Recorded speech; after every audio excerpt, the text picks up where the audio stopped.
The story of the prodigal son came to mind, and I know we're all really familiar with that story, but it's pretty relevant right now because if you look at what is the source of the reaction to grace,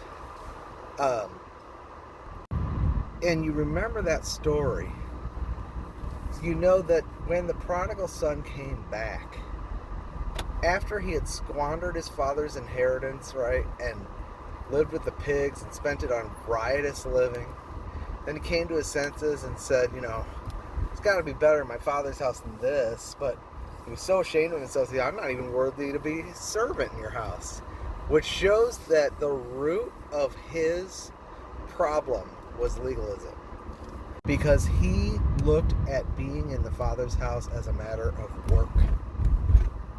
And there's an issue there. I'll just put it that way. Anyway, he comes back, and as he's coming, the father runs and throws the garment on him, the robe, which represents his righteousness, Christ's righteousness, and puts the ring on his finger, which represents his, that he's a symbol that he's the seal of the Spirit, that he's an heir. And then, that's not enough, though. He needs to bring him into the house because he's starving and give him a feast. And he kills the fatted calf for him.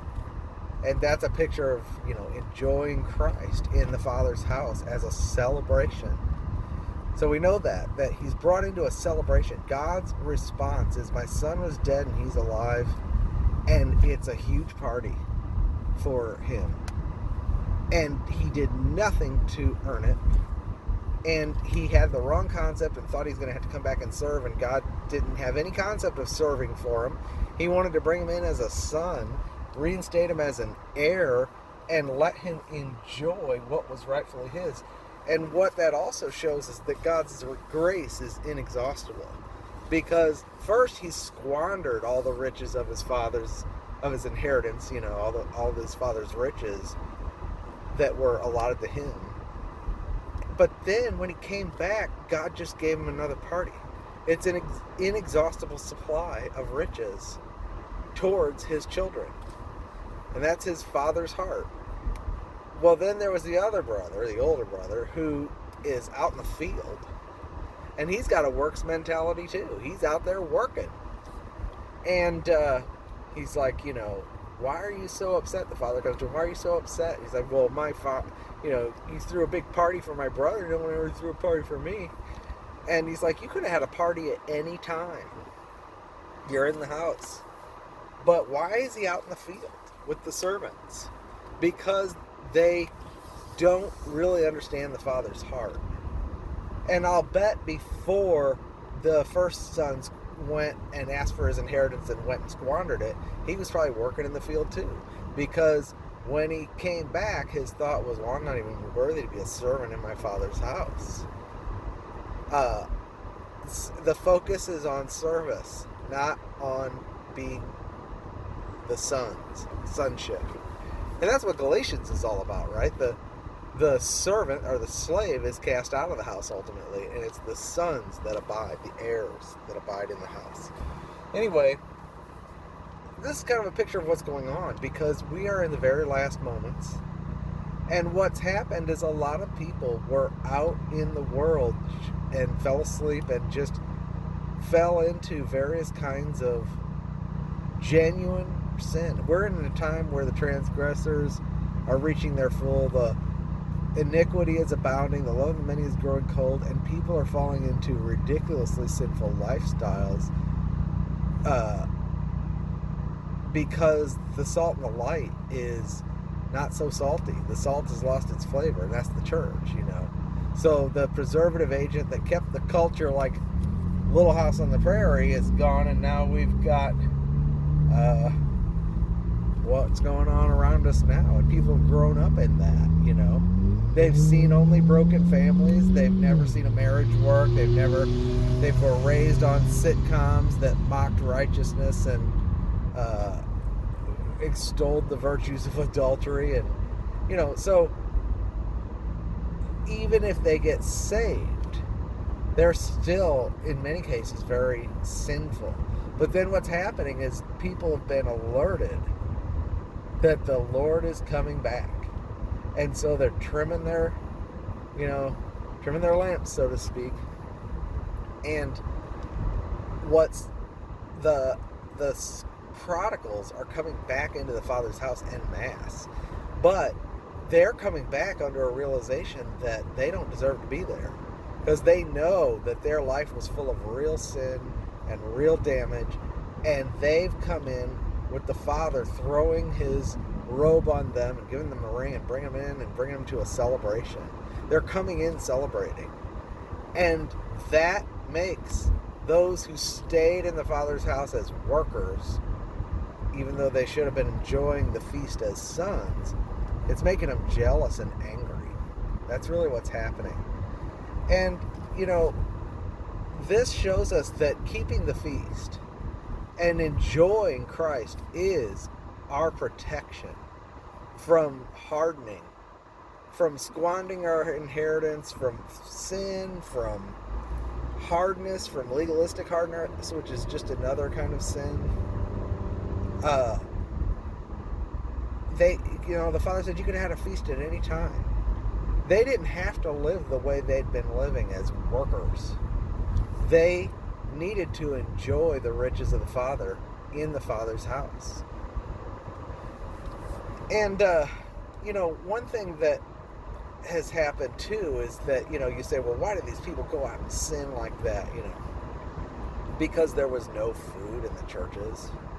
There was no one to teach them how to wage warfare and what they had in Christ and how to apply the blood to their conscience, so that when they did have little sins at first, they were in their religious environments and condemned under the teaching and in their own conscience. And there wasn't one single, hardly a message about how to assure yourself of your salvation and return and be in fellowship with the Father and enjoy Christ as your portion. And because they didn't have that, no food, they had no strength. And so that means that they couldn't resist the temptations when they came. You need nourishment and strength. The problem is one of malnourishment and legalistic environments. It's the church's fault, the institutional church's fault, that the prodigals even happened.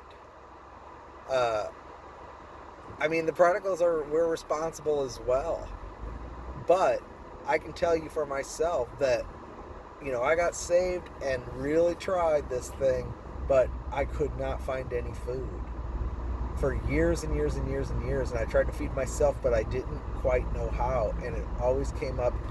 I was interested. It always came out to how I needed to serve God. Always a works mentality, I couldn't find anything about enjoying Christ in the house as a son, as an heir, enjoying the free, inexhaustible supply of the riches of his grace. So eventually I got worn out, burnt out in the legalism that damaged my humanity and damaged my marriage and damaged my household. And when I was depleted and had nothing, I had nowhere else to turn but the world. And I felt like God had I was done.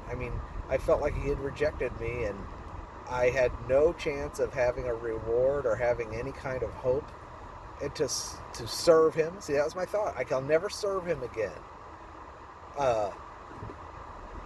And I squandered everything, and I went, eventually I was eating with the hogs and going, man, my Father's house has got to be better than this. And that was the Holy Spirit stirring me up. And then he brought me home, and it's been a feast ever since. And that's the way it is for the grace people. And so that changes our testimony, so that what we speak of, we can never speak of our own righteousness, and we don't even speak of serving that much. We speak of the riches in the Father's house, the Father's goodness in giving us. Christ is our righteousness. We talk about how he clothed us with that robe and gave us the seal of his on our finger, the ring, And then we talk about how he slaughtered the fatted calf, and we're learning to eat and enjoy. And we're having a celebration in the Father's house, in the Father's love. Now, The older brother's allowed to be there too. He could have a feast, but instead he's gotten angry. And that's what we're seeing. And this is where they have to be really careful, because Jesus didn't elaborate on a parable to see, well, what really happened to that older brother. But we do know that parable is tied in with the parable of the squandering servant, which comes up after the steward that squandered his stewardship. And then the Lord talks about Mammon. Not, you either love Mammon or you love God. You can't serve them both. And if you try to serve Mammon, you're gonna end up hating God. Well, Mammon represents a wage, a money. It's an exchange system.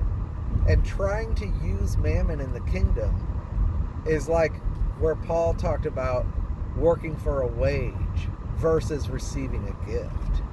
And both the squandering servant, the prodigal son and his older brother both had an idea that they were supposed to work for a wage in the Father's house rather than enjoy the inexhaustible supply of the Father's riches as their free inheritance because they're sons. You either enjoy it all as a child receiving from the Father, or you try to work for it. And if you try to work for it, it'll harden you and you'll end up hating God. And that would be the ultimate end of that older brother. And that hatred for God is manifested in the fact that they hate the party that the prodigal son is enjoying, because they think it's not fair that a wicked sinner like that should get to have a party in God's house. And so that's where we're at. That, if you want to know the root cause, some people think that the root cause of the legalists fighting against grace is because they see the sinful people and the hypocrisy in the church, and that's why, because people are living however they want. No, the root cause is the legalistic mindset that both had, the sinner and the so-called saint, had a legalistic mindset. Neither of them were enjoying the riches in the Father's house as a free gift from his inexhaustible supply of grace. They were trying to work for it. And one got burnt out and left the Father's house and squandered his inheritance on riotous living. And one stayed in the house and kept working. Neither of them was having a party. Neither of them was enjoying Christ. Neither of them were enjoying the Father's riches, and neither of them were close to God. Because the prodigal was way down in that farmer with the pig's house in the town, way far away from the farm, and the older son was out in the field. Both of them could have been in the Father's house enjoying the feast. Let the servants work, you know? But neither of them were close to God. Both of them had a works concept. So I just think it's interesting, you know, that serving Mammon is the root cause of all of the problems. And some people have different reactions to Mammon. Some realize that they're not going to make it as a servant. They get burnt out and they're honest with themselves. So then they fall away. And then they find themselves in ridiculous situations, and the Lord has to kind of stir them up and bring them back home. But it's interesting, many of the first or last, or the last or first, right? The one who stayed in the house thought he was doing fine. And you look at what the older brother said. I mean, he said something like, I've been working in the field the whole time and I've kept all of your commandments. You look at that, he really tried to tell the father that he'd been righteous and God had rewarded him for his righteousness with a party. The way he had, you know, rewarded the sinfulness of his brother. And he wasn't rewarding sinfulness. He was rejoicing that his son had been dead, but now he's alive. He's rejoicing in the resurrection that his son is experiencing. And that's the main point, is that we have to experience Christ as life. We have to live in resurrection. Not ethical righteousness, not moralistic righteousness, but in resurrection. Resurrection is the only thing that's holy. because it's of Christ's life. And it's the incorruptible material that builds the new city Jerusalem. It's his resurrected life. That's what transforms, that's what renews, that's what washes us, that's what cleanses us, that's what conforms us to his image, that's what glorifies God, and that's what builds up the church, the masterpiece of God, which is the Father's inheritance. So the Father has an inheritance he's waiting for too. And he brings that inheritance about by our enjoyment of our inheritance, which is Christ and all of his riches for free. Okay, I'm on my way to a gig tonight, so I'll probably upload this in a little while.